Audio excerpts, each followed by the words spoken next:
I would like to say, Welcome back. It's your girl. Welcome back. Welcome back.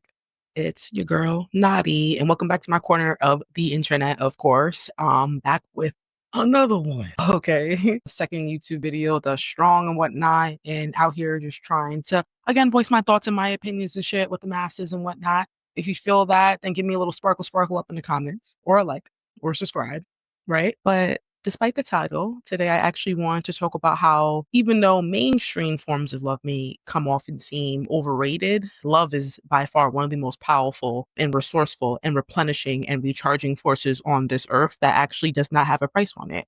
And if anything, I feel like it's probably one of the highest forms of currency that one can ever have, right? You cannot pay for love, you cannot exchange love as a form of currency, but however, you can receive love, give love, and inhabit and embody love. And that within itself is a powerful force, right? So I kind of wanted to deviate away from the romantic concept of love. And I kind of want to talk about love within the scope of bell hooks, RIP bell hooks. If the girlies know, the girlies know that is OG. And I kind of want to talk about love with her inspiration within the scope of her book, All About Love.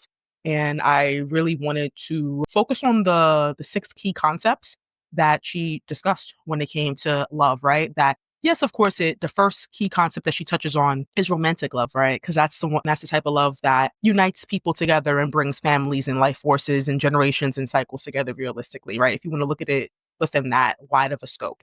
But I wanted to talk about how self-love first is something that we all should be striving for in order for us to obtain all these other forms of love. You first have to love on yourself. You therefore have to be present with yourself and honestly take a little bit of time alone with yourself, which ain't that bad. It ain't that bad. I know for some people being alone is not the best feeling in the whole entire world. However, I really wanted to emphasize the fact that when you're alone, you're able to hear ways in which you can constantly not only become a better person to yourself, but a better person to other people, and therefore be more in tune and self-aware.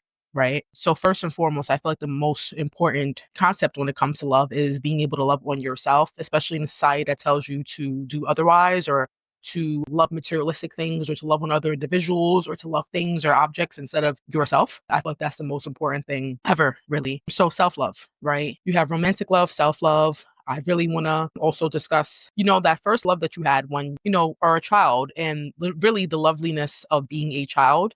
And even the simplest of things bring great joy to you, right? Like maybe your favorite song or your favorite TV show or your favorite walk or your grandparent or your best friend that always shared that purple crayon with you because she knew that the box of crayons that you had were janky and they were broken, and she knew that purple was your favorite color and she exchanged with you, and that is one of your favorite moments ever. Those moments and whatnot, those moments of being a child and finding great gratitude and being in touch with your inner child. And even as an adult, trying to find ways in which, even being an adult and trying to find ways in which you can get in touch with your inner child, whereas you know that it brings you great joy to draw or to color.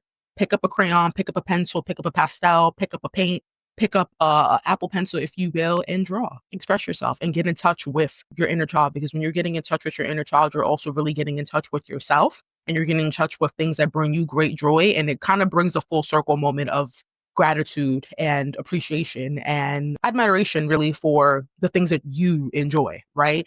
And a way in which you can also experience those things in great gratitude in your own solitude is what I'm more so trying to say, in your own solitude. So yeah, the love of basically one's inner child. You have self-love, of course, that we spoke about. Romantic love. Romantic love, I feel like, is like the last phase of really discovering love as a powerful force, as a currency in which it is not to be exchanged, but only with people that are worthy of it, right?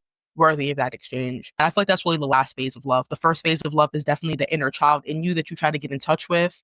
And I feel like the third phase of love, outside of the stereotypical norms of love, right? Romantic love, because I feel like that's the last phase, is love and justice, right?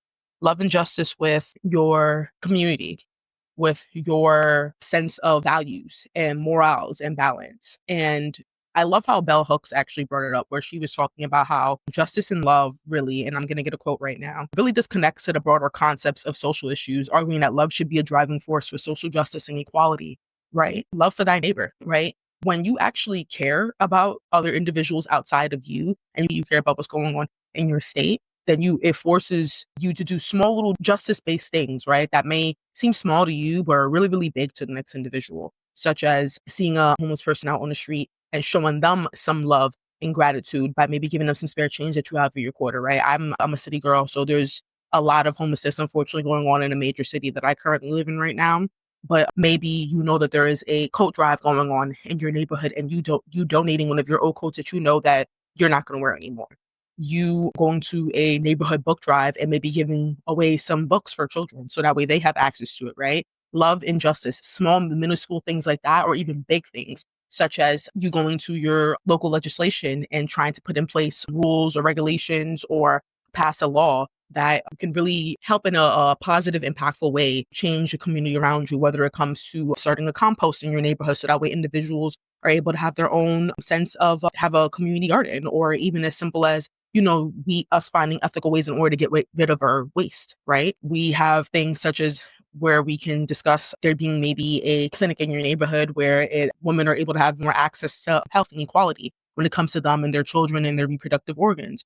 Or something even in a sense within you would like there to be police in your neighborhood because you feel like that's warranted, and it's intimidating, especially for the children that get out at school at 2, 3 o'clock and there's a cluster of police that may be in that neighborhood, and you feel like they specifically target youth because, youth are going to be youth and do what they want to do, especially when they're in their phones most of the time and they don't have that much guidance. But anyway, I'm getting off to another topic. We're getting off to another topic.